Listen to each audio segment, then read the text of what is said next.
y lo hacemos a esta hora con Pablo García, director de Divacons Alpha Value. Pablo, muy buenos días. Hola, buenos días.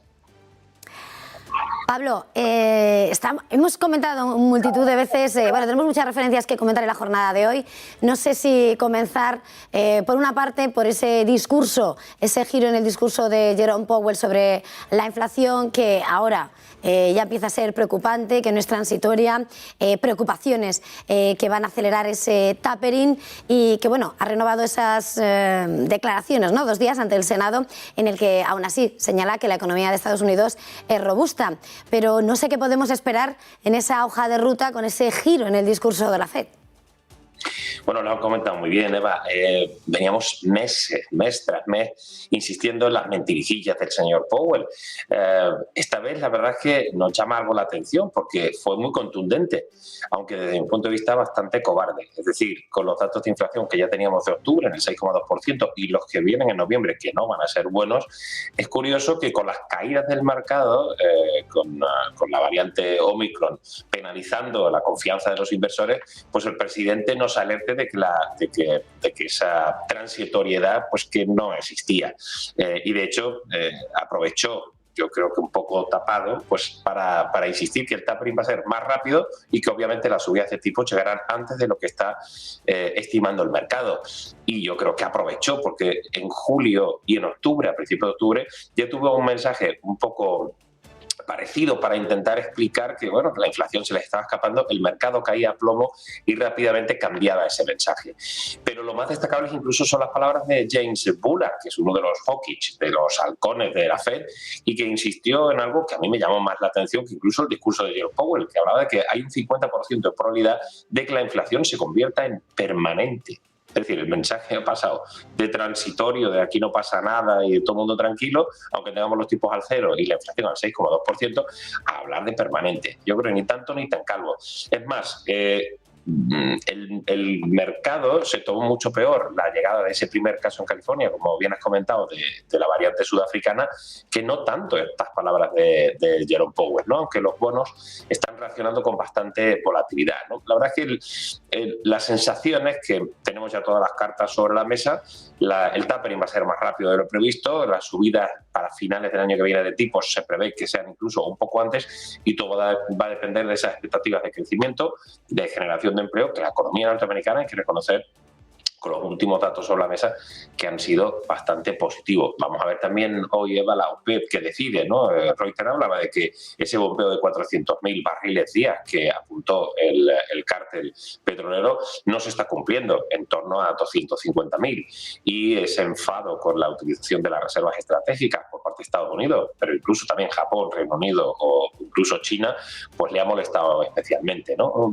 El precio del crudo ha caído con mucha fuerza, ¿no? Con lo cual, no sé, estas restricciones a la movilidad es lo que está provocando todo esto. Y ya llevamos, si recuerdas, varias semanas insistiendo que los niveles de liquidez que teníamos eran los mayores en el año, preveyendo lo que está pasando en Alemania, lo que está pasando en Austria, lo que venía de Rusia respecto a los incrementos de casos de COVID y, insisto, las restricciones a la movilidad. Pero la verdad es que la llegada de Omicron ha sido prácticamente una losa. Precisamente ese era el otro factor con el que evidentemente teníamos que abrir este tiempo de análisis del día. Llega Omicron y es verdad que hasta que no llega a Estados Unidos no parece que vuelva a recuperarse el miedo en la principal plaza del mundo, que evidentemente golpeaba seriamente al Nasdaq, por lo que señalabas con sus movimientos también en el mercado de bonos. Y hoy estamos viendo ya como los futuros europeos están anticipando caídas del 1%, ya más superiores al 1% en el caso de la bolsa alemana. Porque, ¿por qué ese mayor temor a la llegada de Estados Unidos? Es por la repercusión que pueda tener, evidentemente, en lo que es toda la cadena del sistema económico, ¿no? En la principal economía del mundo. Por supuesto, al final los mercados, Eva, dependen de lo que pase en Estados Unidos y eso lo vemos día tras día. Es verdad que ayer tuvimos un rebote importante en Europa, 2,86% del Eurostock, y el mercado norteamericano fue perdiendo fuelle, ¿no? Al fin y al cabo, este recorte, yo he explicado en muchos medios y en el diario Mercado de Divacons Alpha Value que el recorte, la mitad de los puntos, desde los 4.400 puntos de Eurostock a esta caída que estamos en torno a los 4.160, que podremos llegar otra vez a los 4.000 puntos, y también en Estados Unidos, pues vino por esos, insisto, por esas restricciones a la movilidad. Es decir, que veíamos que la movilidad empezaba a acotarse, ¿no? Si eso ocurre también en Estados Unidos y en Asia, que de momento las cosas están algo más tranquilas con esta nueva variante, pues podríamos tener un periodo navideño muy, muy negativo. Es verdad que las valoraciones no están, digamos, ha sido un poquito más ajustadas, que los resultados del tercer trimestre han sido muy satisfactorios, batiendo al índice, a las expectativas en torno al 82% en el Standard & Poor's, lo cual hay que considerarlo de muy sólido, y en Europa un 67%, en torno al 67%, ha publicado mejor de lo previsto. Es decir, que a priori todo tiene mejor pinta, pero bueno, hemos visto la revisión a la baja de las estimaciones de la OCDE, sobre todo un mazazo para España.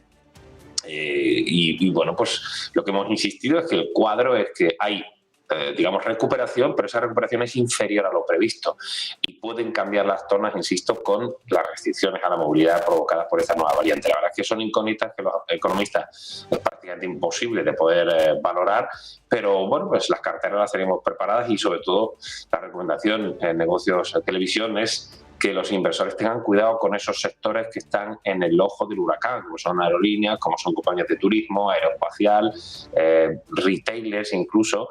Lo hemos visto incluso en el caso de Inditex en España, esa volatilidad muy fuerte, no solo provocada por el cambio de la presidencia, y sin embargo puede tardar y guardar la ropa con sectores más protegidos, como puede ser alimentación, distribución alimenticia o algunas compañías del sector salud y farmacéuticas, que en principio tendrían más visibilidad, y también apuntar al sector bancario en función de cómo vayan evolucionando los precios de los bonos. Pablo, de alguna manera pone sobre la mesa la difícil situación en la que nos encontramos en este momento por la incertidumbre, sobre todo de la entrada en escena de Omicron, pero evidentemente llegamos a esta recta final de año, como dices, vosotros posicionando de Diva con Alpha Value esa composición de carteras para prepararse para cualquier escenario incierto. No sé si de momento entonces podéis mantener ya un escenario de cuáles son las perspectivas de lo que puede ser el mercado ya para 2022, o ahora mismo cualquier perspectiva está muy en el aire dependiendo de cuál vaya a ser realmente el influjo de esta variante. Bueno, es cierto, Eva, que las perspectivas son complicadas con un entorno como el actual, que no van ligadas al ciclo económico, es decir, están ligadas al ciclo económico, pero por un outlier que hablamos, por un dato anómalo como es una pandemia, pero en cualquier caso tenemos que hacer nuestras previsiones y distintos escenarios. Para nosotros, fíjate, vamos a terminar el año 2021 en torno a 16,6 veces los beneficios estimados en Europa. Para el año que viene ya estamos en 15,6. Esos no son datos o no son precios, porque al final el PER compara la cotización actual con las estimaciones futuras de beneficios. Y lo que ocurre es que este año vamos a terminar con un excelente más 82,4%, es la estimación para Europa de crecimiento de BPAs, y el año que viene la previsión es de 6,5-7% de crecimiento. Es decir, que con estos datos vamos a estar mucho más baratos, 15,6 veces beneficios 2022 respecto a 23,8 que cerramos 2020. Es decir, que el mercado se ha ido ajustando, las subidas de las cotizaciones que hemos tenido este año no han estado del todo mal porque han ido acompasadas con ese crecimiento de beneficios. El question mark, la duda, el interrogante es ¿qué ocurrirá con los beneficios futuros? Sí, sigue habiendo confinamientos. Hemos visto que el stop and go no ha funcionado con el COVID por los temas de problemas de suministros, de crisis energética. Si todo eso más o menos se mantiene igual, podríamos tener un ejercicio, digamos, de transición con crecimientos, como solemos hablar muchas veces en las casas de análisis, de en torno al 10%, acompasados con ese crecimiento de beneficios. Yo me daría con un canto de los dientes después de esta recuperación y desde luego en el caso del IBEX muchos inversores nos preguntan, ¿no?, ¿por qué no tengo en mis carteras ningún valor de español? Es que el IBEX lleva una underperformance absolutamente brutal. El gobierno no está, como ha dicho la propia Comisión Europea, haciendo buen uso de los fondos europeos, y la verdad es que las perspectivas, como ha comentado ayer la OCDE para España, son más complejas, pero nosotros, vosotros, todos inversores, tenemos que mirar dónde esté la luz, y esa luz sigue estando en Estados Unidos, sigue estando en la tecnología y posiblemente el sector bancario. Ahí sí tendremos alguna opción para Europa para el año 2022.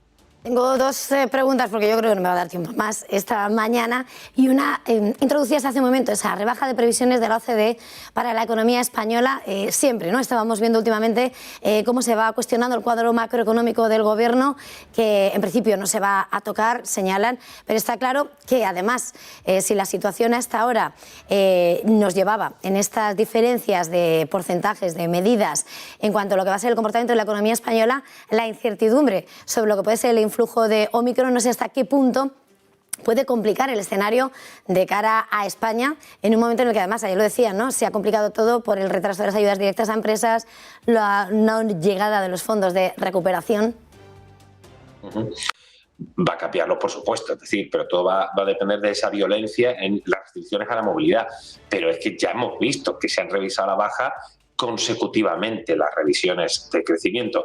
Hacer unos presupuestos basados en unas expectativas de crecimiento ilusionantes, pero absolutamente falsas, y son falsas, es decir, no es que sea una estimación negativa, es que nadie se cree esas estimaciones. Entonces el problema de los presupuestos es que haces una estimación para gastarte un dinero que ya sabes que no vas a tener, lo cual el incremento del déficit está servido, y ahí eso sí que va a ser cierto, ¿no? Digamos, fuera de chascarrillos, es que la situación de España sigue siendo más complicada, porque hemos decrecido cuando el resto de economías lo hacían mal, pero hemos sido el farolillo rojo, y cuando nos tocaba nuestro momento por una base comparable poco exigente, pues no hemos sido capaces, ¿no? El organismo, la OCDE, ha recortado 2,3 puntos porcentuales la estimación de crecimiento del PIB 2021. Es un mazazo hasta el 4,5%, y para el año que viene un 5,5%, 1,1 puntos por debajo, incluso con una tasa de paro que podríamos cerrar el año 2021 en el 15%. Son datos malos. Y encima, si el movimiento del euro continúa como está siendo el actual, nuestra factura que pagamos en dólares energética, la verdad es que puede ser un año 2022 más complicado de lo previsto, y sobre todo manteniendo un escenario demasiado optimista por parte del Gobierno de cara a los presupuestos. Y antes de terminar, Pablo, entre los protagonistas empresariales, querría mirar a esta hora a Repsol, en una jornada en la que, según leemos, en 5 días se está retomando lo que es la venta de esa filial de renovables de hasta el 25%. Esas tasaciones preliminares de la filial alcanzan los 4.000 millones en la parte alta del rango de precios. Un movimiento esperado que no termina de confirmarse, pero que está esperando el mercado. No sé cómo evaluarías esta operación y, bueno, ¿qué te parece? Bueno, vamos a ver si llega, porque como bien apuntabas, no es la primera vez que lo han intentado. A mí personalmente me extraña quizá el timing en sacarlo, ¿no? En este momento en el que precisamente el precio del crudo ha caído con fuerza, las acciones han caído con fuerza, la incertidumbre mucho más alta que hace incluso unos meses, que se hablaba de esa fuerte recuperación del segundo semestre. Bueno, estimo que lo harán más para la primavera del año que viene, ¿no? Si lo hicieran ahora en el corto plazo, yo creo que el mercado no está en esos derroteros, ¿no? Y de hecho, el sector sigue teniendo un comportamiento bastante negativo, no me refiero al petrolero, pero sí el de energías renovables, ¿no? La valoración es más o menos la que has apuntado, que es lo que está barajando el consenso, pero el interés comprador se me antoja algo más complejo en este cambio, además de ciclo de tipos en Estados Unidos, que nos llegará a Europa con algo más de retraso. En cualquier caso, Repsol es una gran compañía y le deseamos lo mejor en esta colocación para su filial de energías renovables. Pablo García, director de Divacons Alpha Value, muchísimas gracias por este tiempo de análisis, por esa advertencia de cautela a los inversores y esa preparar las carteras para lo que pueda venir. Un placer tenerle esta mañana una vez más en Negocios Televisión. Feliz jornada y feliz negocio. Igualmente, gracias. Y nosotros hacemos una pequeña pausa para publicidad y enseguida volvemos.